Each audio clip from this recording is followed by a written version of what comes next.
काँग्रेस एमआयएमच्या नगरसेवकांमध्ये राडा। झाल्यानं 3 दिवसाचा राज्य शासनाने दुखवटा पाडलेला आहे। आपण सर्वांना एमआयएम तटस्थ, भाजप सत्तेत।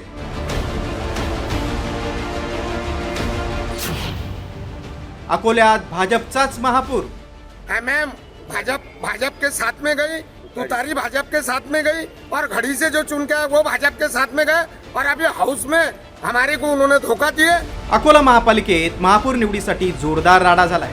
भाजपच्या शारदा खेडकर यांची महापूरपदी निवड होताच काँग्रेस आणि एमआयएमचे नगरसेवक एकमेकांशी भिडलेत। याला कारण ठरलंय महापूर निवडीत एमआयएमच्या 3 नगरसेवकांनी तटस्थ राहण्याची घेतलेली भूमिका।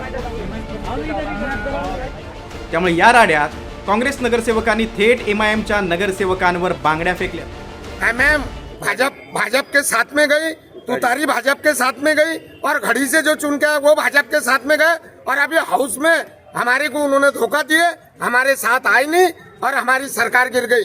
एमएम ने भी हमको धोखा दिए। अकोला महापालिकेत निकालातील पक्षीय बलाबलानंतर महापौर पद नेमकं कोणाकडे जाणार हे स्पष्ट होतं। संख्याबळ पाहूया।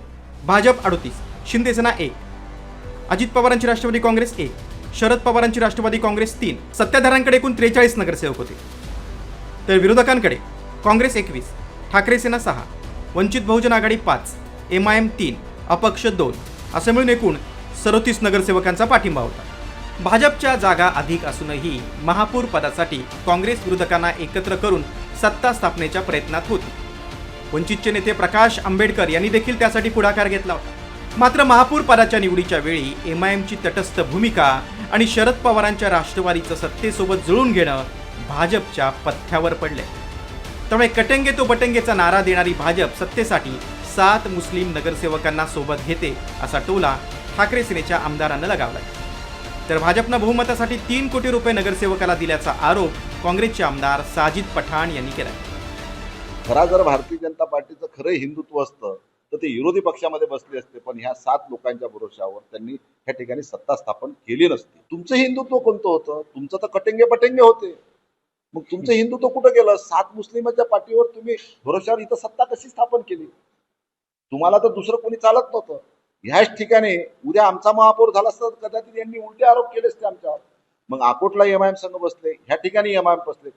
भारतीय जनता पार्टी ने जिस तरह पैसों का व्यवहार करके एक उम्मीदवार को 3-3 करोड़ रुपए देकर खरीदा गया और लोग बिक भी गए, तो आने वाली जनता इनको माफ नहीं करने वाली, क्योंकि लोगों ने अपनी समस्याओं के लिए उन्होंने चुन के दिए थे। अकोले का आप टैक्स कम करेंगे, इसलिए भारतीय जनता पार्टी छोड़कर राष्ट्रवादी तुतारी को वोट दिया था। अकोला महापालिकेत महापौर पदाच्या ठाकरे सेनेच्या उमेदवार सुरेखा काळे यांचा पराभव करत शारदा खेडकर यांनी 45 मतं मिळवली। तरी 48 जागांवरून 38 जागा जिंकणाऱ्या भाजपमध्ये अस्वस्थता आहे। त्यामुळे 10 जागांवरील पराभवामागे हात असणाऱ्यांचा करेक्ट कार्यक्रम करू असा इशारा भाजपचे आमदार रणधीर सावरकर यांनी दिलाय। अनेक सागरसारखे सारखे खूप नाव आहे, गरज असतं, परंतु जयंतराव यांनी भूमिका घातली होती। आपण एक काम करू, आपले जे जवळ हेच आपलं यांच्याच माध्यमातून काही आज आनंदाचा दिवस असताना अजितदादांमुळे आपण जल्लोष वगैरे गेलो नाही, जाणारही नाही। अकोला महापालिकेत वंचित आणि काँग्रेसच्या पॅटर्नची चांगली चर्चा रंगली होती। मात्र विरोधकांची एकी न टिकल्यानं अकोल्यात भाजपला सत्ता राखण्यात यश मिळाले।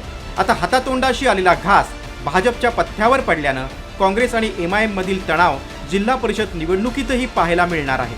अक्षय गवळी, साम टीव्ही, अकोला।